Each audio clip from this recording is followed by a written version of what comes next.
Happy full moon, my dears. There is a lot going on in the sky today, but I'm mostly gonna just touch on a few of them. First of all, full moon in Capricorn, the opposite of Cancer. And then we have Mercury going retrograde in Cancer. Then we have Jupiter entering into Leo, where it's going to be for the next year and a little bit. So there's a lot of shifts and changes, and Uranus is still basically squaring the nodes. There's still a lot of charge in the air. So maybe you're feeling that reflected in your inner life or in your relationships. What did you notice during the new moon? Which part of yourself were you invited to try to include in better with your exploration in spiritual development or just exploration of self? This new moon, the time when we planted the seed, it was in Gemini. And the invitation was to include the complexity of how we include our unconscious with the conscious, that we include our divine self with our earthly physical self, where we understand that there are masculine aspects of ourselves as well as feminine aspects of ourselves. Where did you feel like you were a little out of balance, and what did you try to bring in more perhaps in the last 2 weeks? Or maybe, you planted the seed and forgot about it, and you hope it actually rained, it was sunny, and maybe something sprouted anyways. Well, I think during this full moon, we have a really nice imagination when we contemplate the archetypes. Cancer, where the sun is the archetype of the mother and child, the archetype that is ruled by the moon, this feeling life, this changeable nature and very old nature of us. While the opposite, Capricorn, is ruled by Saturn and has this amazingly mature nature about it. And in Capricorn, there is a strong connection to the father. So these two archetypes are coming together during the full moon. And I love the alchemical marriage that can happen between these two archetypes. Because when we spend a lot of time looking inward, it's easy to kind of get sucked into our our feelings and our myopia of self, like where we get distracted just about our feelings and how I think about it and what I want and what I'm gonna do. And the Capricorn full moon kind of wakes us up to, okay, now a couple of things. What are the results going to be of your focus? What are the real fruits of your work? And are you being mature in that inquiry? So we can get distracted and just let our time looking inward become self-serving, maybe in an extreme narcissistic, or we can allow our insights to let us be humbled and softened, which is one of the gifts of the Cancerian archetype, right?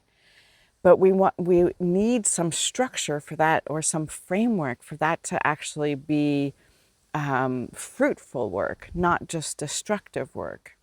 So we find that during this Capricorn full moon, we can invite wisdom of age and elderliness into our insights or into our internal view. All the misspeaks I love to attribute to Mercury retrograde, but I get excited and my brain sometimes works faster than my mouth, I've heard. So, how do we mature our inner journey? One of the many ways, is to start to understand what the Saturnian structure is of our spiritual life, of our inner life, and of our feeling life. So we understand that we are, in some systems, composed of 4 different bodies. This is one I often refer to. where we have our physical body, our etheric body, also in the Eastern tradition known as the pranamaya kosha. We have the astral body, which is this body of mind and thinking, dreams and desires. And then we have the ego, or the higher ego in Western tradition. And these four bodies interact in such a way that they can actually alchemically be more than just the separate four bodies in their wholeness. That is the truest version of you, right?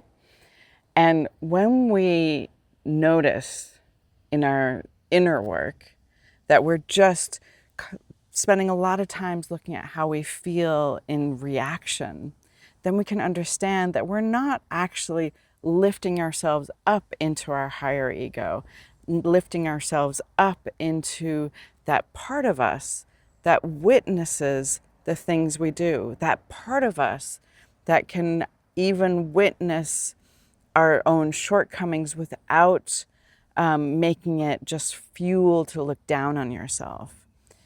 So that part, that ego, this higher sense, this higher ego, we can understand that this actually can affect how our mind works, how our thinking works. We can even notice that that awareness of that spark of divinity in us can even change how our body, or how it's more like our aura, I guess you would say, which is part etheric body, part astral body, how that is messaging and signaling out. And these all in turn, and our ego also can delve eventually so deep that it actually changes the way we are in our physical body. Recognizing this Saturnian structure of the potential of our inner life, this Cancerian place, the study of the invisible, subtle bodies adds a seriousness that has a fructifying effect to our inner work. So we're not just trying to prop up our little ego so we feel good all the time. Instead, we're really trying to let the process be so that when we forgive somebody, our heart is changed. When we understand where our thinking was wrong, our mind is changed. And with all of these different small changes, we're ever more working, or forever on working on becoming more in line with that spiritual divine spark in us. So despite the Mercury going retrograde today, I hope that that gives you some kind of, I don't know, thread to follow in your pursuit of self-knowledge. With so much love, happy strawberry full moon. May it be sweet for you.